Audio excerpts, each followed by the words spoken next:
Welcome back to Primetime News. Thanks for staying with us. The entertainment sector is in the spotlight again this evening, specifically theatre. There's confusion about the fate of some events while others have started to cancel. Kodian Barrett has our report. The theatre industry is struggling to recover.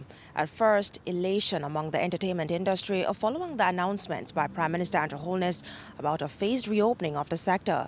But then, on Monday, a revision of the COVID-19 restrictions, placing a limit on gatherings and an earlier curfew imposed.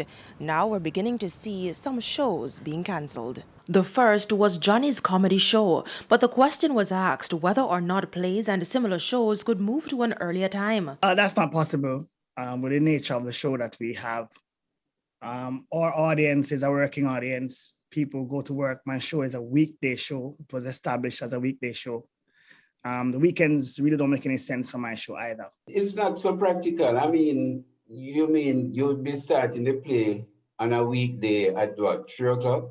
4 o'clock, 5 o'clock, so that people not will be able to go to work and come back or go home, get ready, and then come back so that the play can finish at 7. While theatre houses will each decide what changes to make, plays that are scheduled to begin in August are being postponed.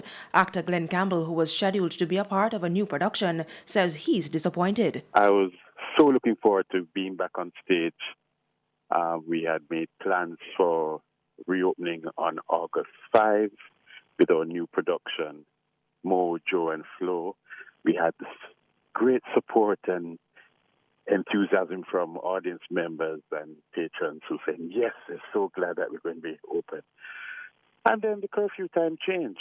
And so we've had to postpone our opening, and unfortunately, this postponement is indefinite. On average, it takes at least 6 weeks to prepare for a play, and the window given to operate was too short for the industry to make any profit. And Mr. Dawkins is of the view that the industry is already dead. Some of the theatre houses have had to be given up. Others hold for rent. Others, I mean, it just can't survive without activities, because the activities generate revenue.